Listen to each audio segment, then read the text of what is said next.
પ્રણામ દર્શક મિત્રો, હું સુધીર શાંતિલાલ રાવલ વી ટીવીમાં આપનું સ્વાગત છે. આજે વ્યક્તિ વિશેષ તરીકે ઓફ ધ રેકોર્ડ વાતચીત કરવા માટે આપણી વચ્ચે એક એવા મહેમાન છે કે જેઓ કેન્દ્ર સરકારમાં ખૂબ અનુભવી નાણામંત્રી અને ગૃહમંત્રી તરીકે રહેલા છે. દેશના એક પ્રખર અર્થશાસ્ત્રી છે. પી ચિદમ્બરમજી આપણી વચ્ચે છે. એમનું સ્વાગત કરીએ. ચિદમ્બરમજી, you are most welcome in our VTV studio.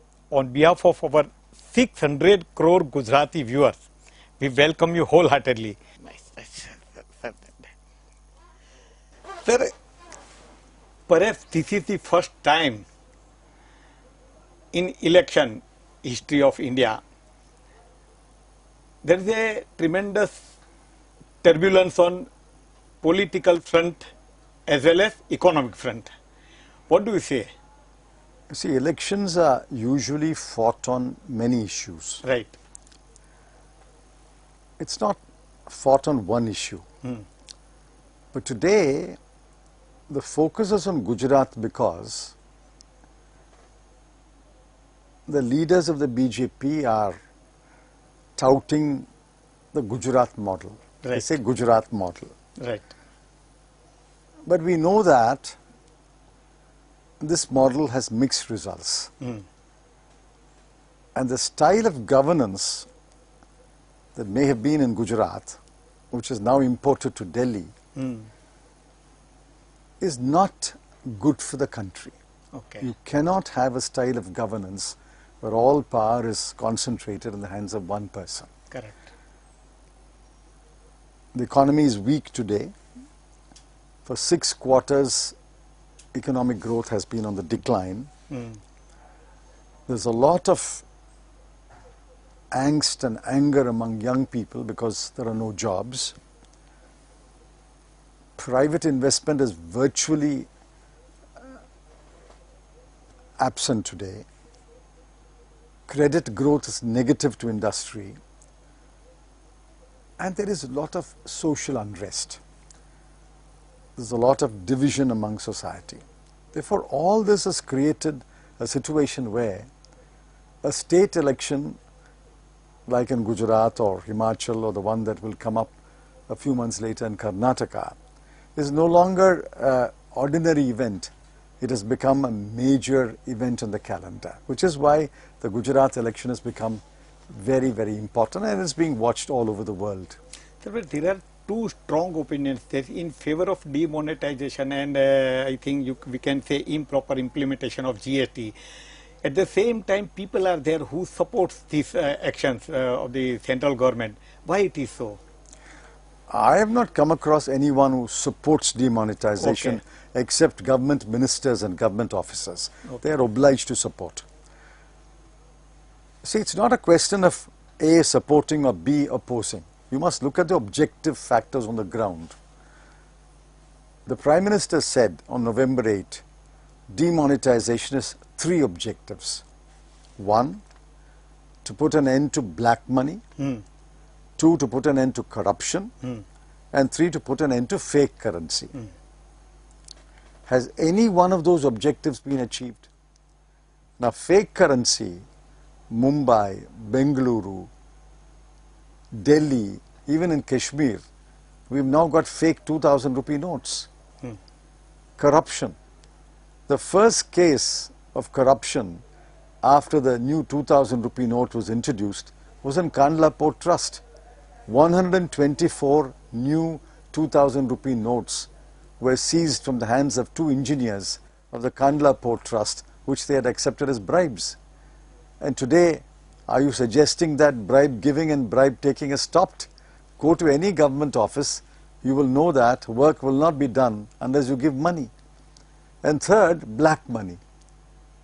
In Tamil Nadu, there was a by-election. The election commission countermanded it. Why? Because 89 crore rupees was distributed to the voters. Now, is that black money or white money? Just wait for the money to be spent in Gujarat election. The money that will be spent in Gujarat election, will it be white money or black money? Therefore, to say that demonetization will put an end to black money, put an end to corruption, put an end to fake currency, these are objectives, are good objectives, but they will never be achieved through demonetization. You mean to say that no motive is achieved what was meant for, and they have not achieved at This all? is not the weapon. This is not the weapon. Demonetization is not the weapon to fight corruption or black money, which is why demonetization is a total failure. Sir, we are talking about black money. Everywhere we listen to black money. And yes, all cash are not black money and all black monies are not in cash. But in a very layman language, can you explain how this black money rotates in our economy? I'll explain. You see, in India, there are large number of people who have income which is not taxable. It is not subject to income tax. Correct. Farm income, agricultural income, income of charities, income of religious organizations, income of people who are scheduled tribes, income of people who live in the northeastern states, Meghalaya, Correct. Manipur. That is not taxable. Now let's take a farmer. A farmer has sold his crop. He has made, say, 50,000 rupees. He has to write a will or a partition deed. He takes 5,000 rupees, goes to a lawyer and says, please write a will or a partition deed. The lawyer says, my fee is 5,000. He says, all right. So he writes a deed. The farmer pays 5,000 to the lawyer. The farmer's money is white money. Exactly. He gives it to the lawyer. The lawyer does not show it in his account. He does not enter it. He does not give a receipt. Okay. So it becomes black money. Exactly. Then the lawyer takes his family that evening, same day, to a restaurant to have dinner. They have dinner. The bill comes for 5,000 rupees. The lawyer takes this very 5,000 rupees and gives it to the restaurant owner and pays the bill. The restaurant owner gives a receipt, gives a bill, enters it in his books of account, and he will pay tax at the end of the year. Now it has become again white money. White money, yes. So white money can become black money, can become white money, all in the matter of few hours. Yes. In fact, in any given day, if I've got a 500, that changes hands at least 5 times, 6 times a day. Any given day, it can be white or black.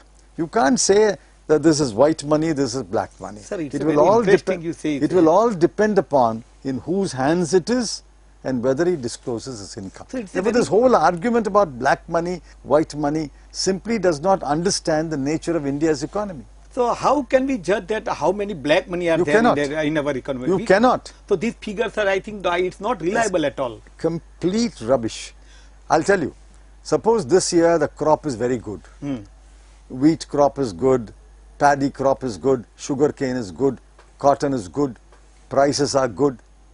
The farmer makes, say, all the farmers of India make this time 25% more money than last year. So their income has gone up. Is all that black money? All that is white money. So, sir, in that case, actually, can we consider that these also can be one of the important points for shadow economy, what we are talking See, about? shadow economy is... One of the important points, what I mean. I agree. If taxable income escapes tax, that is shadow economy. If a lawyer makes, say, 1 lakh a year, but he only discloses a lower amount, the rest is untaxed income that is escape tax. But there are large number of people who don't show their entire income. So to that extent, it is non-taxable because the department is not able to tax that income. But the same money, when it goes into the hands of another person, and if he offers it to tax, it becomes taxable. Therefore, this whole theory about white money and black money is all very good for political speeches. But in a country where legitimate non-taxable income and legitimate taxable income sit side by side, you can never say which is black money, which is white money. So what are the parameters? Our finance minister says that now after demonetization, actually they have been able to control shadow economy, parallel economy. I don't... These are all theories. Okay. What have you been able to control? Let him come and sit here for 25 days in Gujarat. Okay. Beginning today, ending December 15th. You will find so much money in circulation here which is in cash, which obviously no tax was paid on that. So he will get the idea of how much money is in circulation. Of the રેકોર્ડની વાતચીત આપણે ચિદમ્બરમજી સાથે ચાલુ રાખીશું. વચ્ચે એક નાનકડો break.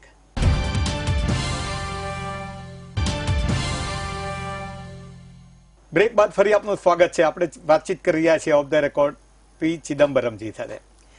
ચિદમ્બરમજી, we are facing a problem of unemployment also, and nowadays what I said earlier, this turbulence in political economical front, we are talking about demonetization and bad implementation of GST, and that is why we are facing the challenge of unemployment.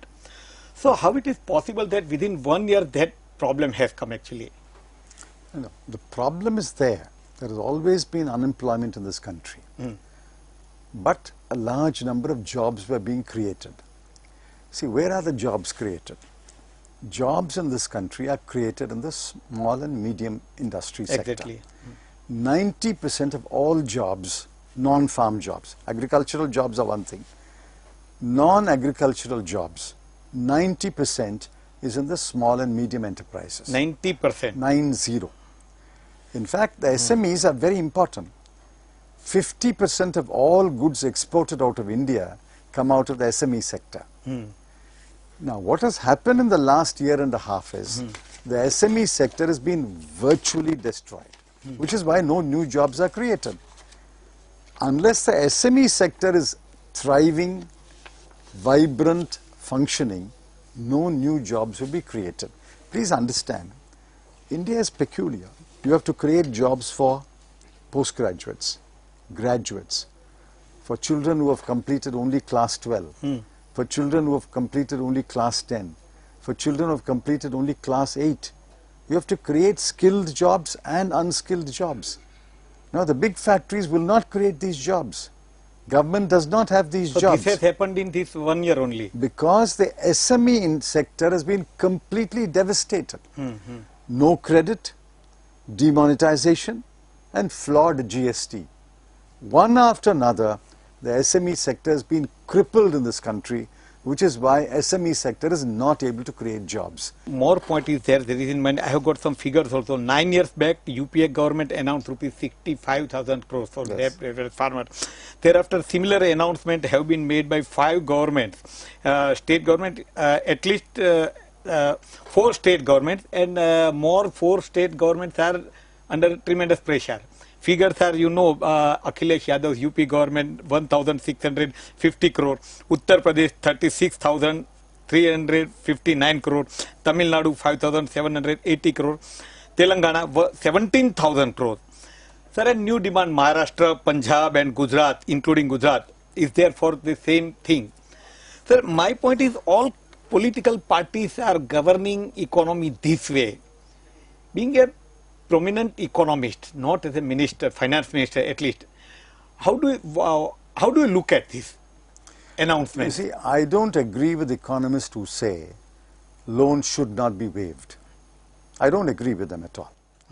That's a very elitist point of view. Why are you giving concessions on excise duty?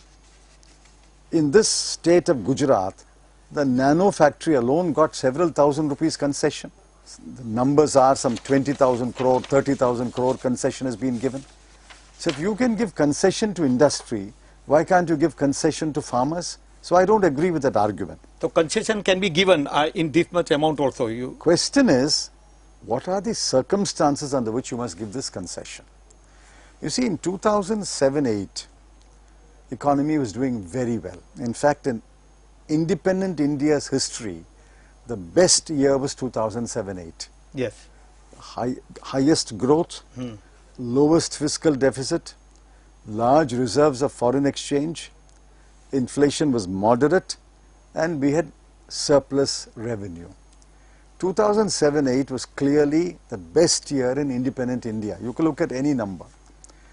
And in that year, farmers had suffered drought in the previous year. There were floods in parts of India. Debt had accumulated. We had tried 1 or 2 other measures. We started giving agricultural loan at 7%. Then we started subsidizing that by a further 3%, reducing agricultural loan to 4%. But farmers' debt was building up. We could get the numbers from the cooperative societies, from the banks, from the NABARD. Farmers' debt was building up.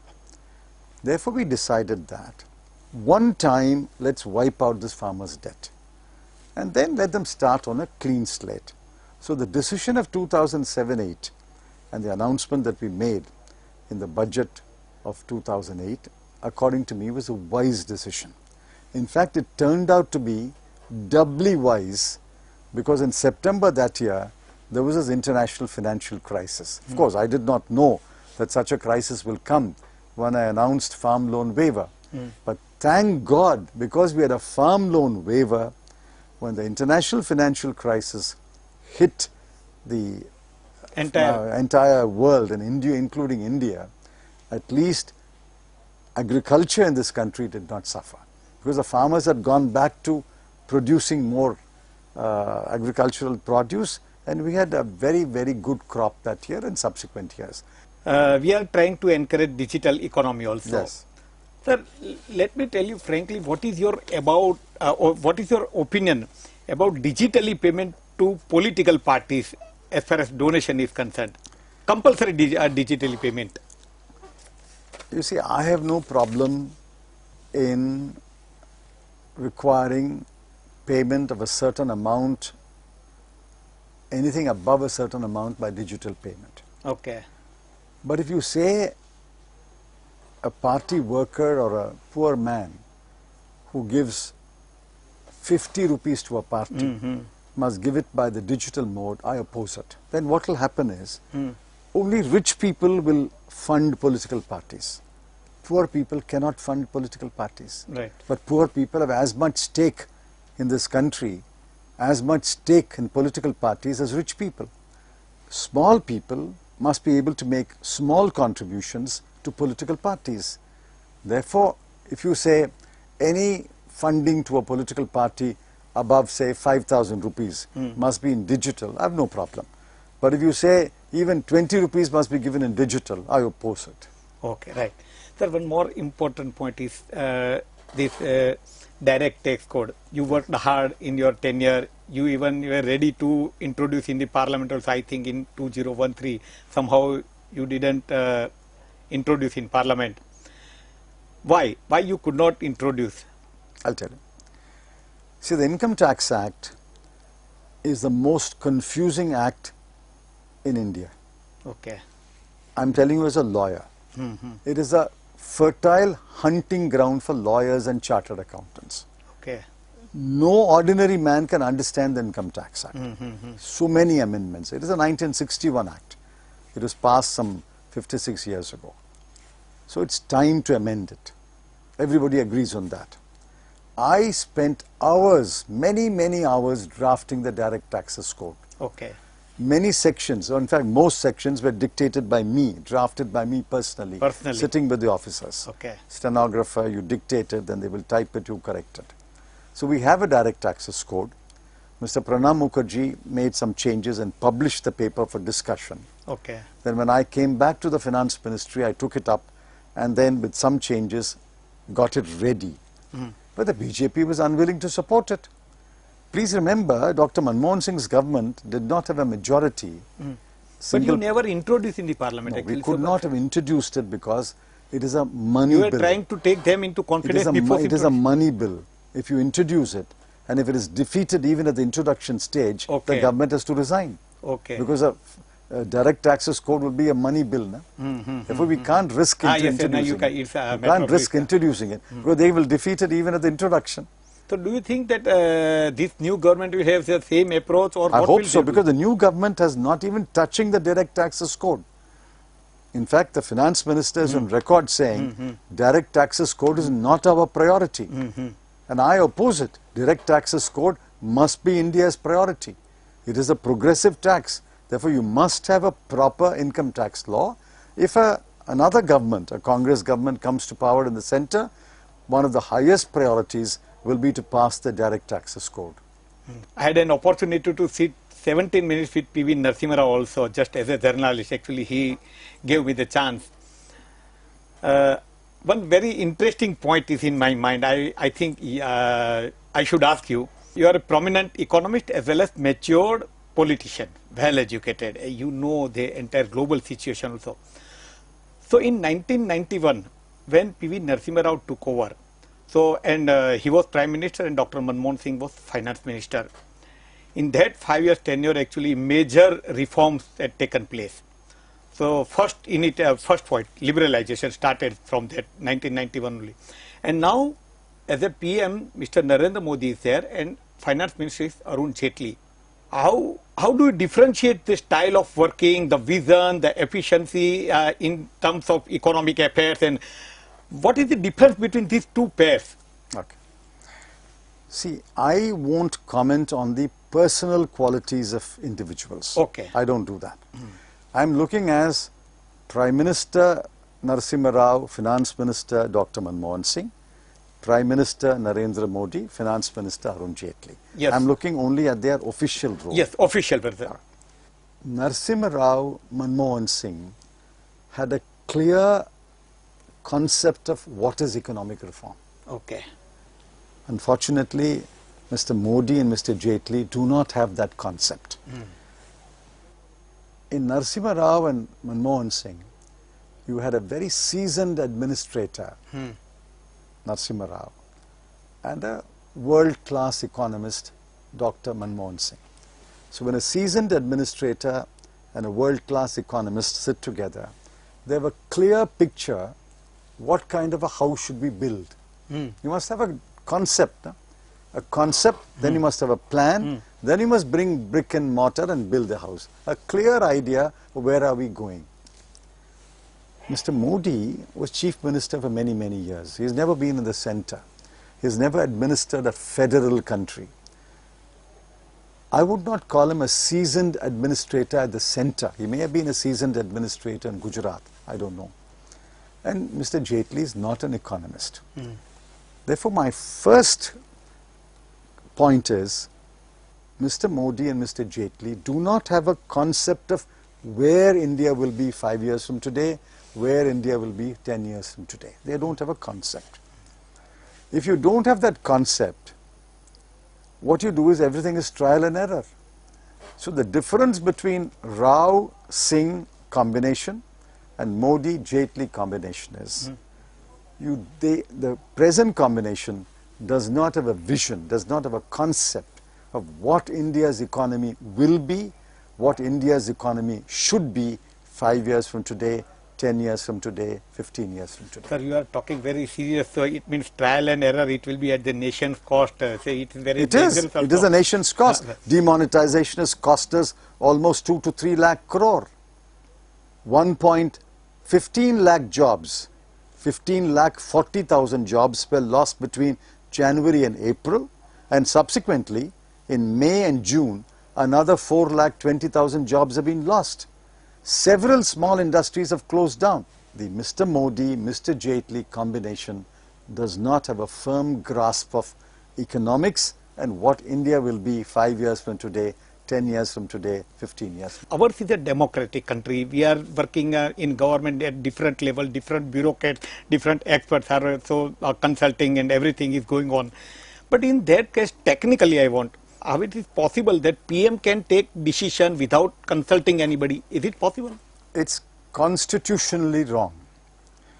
The Indian Constitution visualizes a cabinet form of government. You must have a cabinet meeting, there must be a cabinet paper, and cabinet ministers must be allowed to express their view. But what happened on November 8th, everybody knows. On November 8th, the ministers were called. There was no cabinet paper. There was no paper on the table. They were called and they were told, you please wait here.